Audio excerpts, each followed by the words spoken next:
በዳይ ካለቀሰ ተጠንቀቅ። የወጋ ቢረሳ የተወጋ ይረሳም ነው የሚባለው አይደል? ሰው እንዳለክስብን ዛሬ የሰው ገንዘብ ይበላል ይወስዳል። ምን ይላል? ከተሰጠሽኝ ከተሰጠኝ ስንቱን ሴት ያስለቅሳል፣ ስንቱን ወንድ ያስለቅሳል፣ እናት አባቱን ያስለቅሳል። የራሱ የገዛ ወንድሞቹን ውርስ እንደፈለገ ወስዶ የሚያስለቅስ ስንቱ አለ። ውርስ ወስዶ የአባታቸውን ውርስ ወስዶ የሚያስለቅስ ከቤት የሚያፈናቅል ዘር በሉ አላቃችሁ ሚል አላህ ይጠብቀን። ካለቀሱብህ ከባድ ነው። እጃቸውን ካነሱ ከባድ ነው።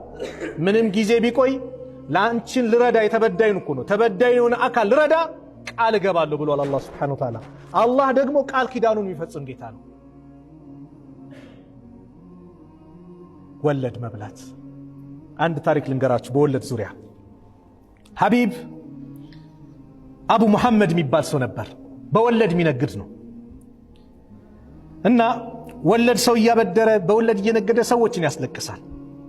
فمر ذات يوم فإذا هو بصبيان فإذا هم يلعبون።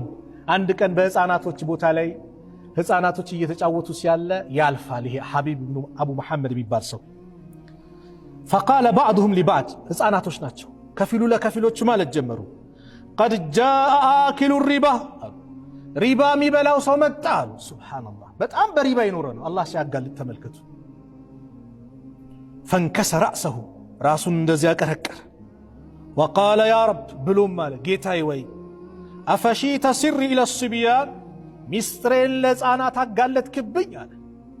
فرجع ተመለሰ ወደ ቤቱ فجمع ماله كله ንብረቱን በአጠቃላይ ሰበሰበ።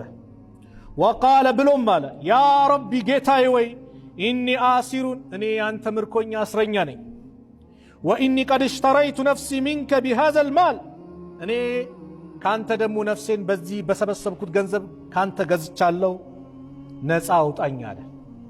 فلما أصبح ያነጋ ጊዜ تصدق بمال كله በሁሉም ገንዘቡን አውጥቶ ሁሉንም እኮ ነው ሰደቃ ሰጠ። وأخذ في العبادة ኢባዳን ተያዘው ያ ረቢ እያለ እያለቀሰ ጠዋት ማታ ይሰግዳል፣ እስትግፋር ያደርጋል፣ ዱዓ ያደርጋል፣ ማልቀስ ጀመረ። የእውነት ወደ አላህ ተመለሰ። ثم مر ذات يوم بأولئك الصبيان የሆነ ቀን ልክ በእነዚሁ ህፃናት ዘንድ አለፈ። ከዛ ልክ ሲያልፍ فلما رأوه ሲመለከቱት قال بعضهم لبعض ከፊሎቹ ለከፊሎቹ መባባል ጀመሩ። ምን አሉ? እስኩቱ ዝም በሉ فقد جاء حبيب العابد عابد حبيب እኮ መጣ አላህን የሚገዛው መጣ። فبكى ማልቀስ ጀመረ ሐቢብ።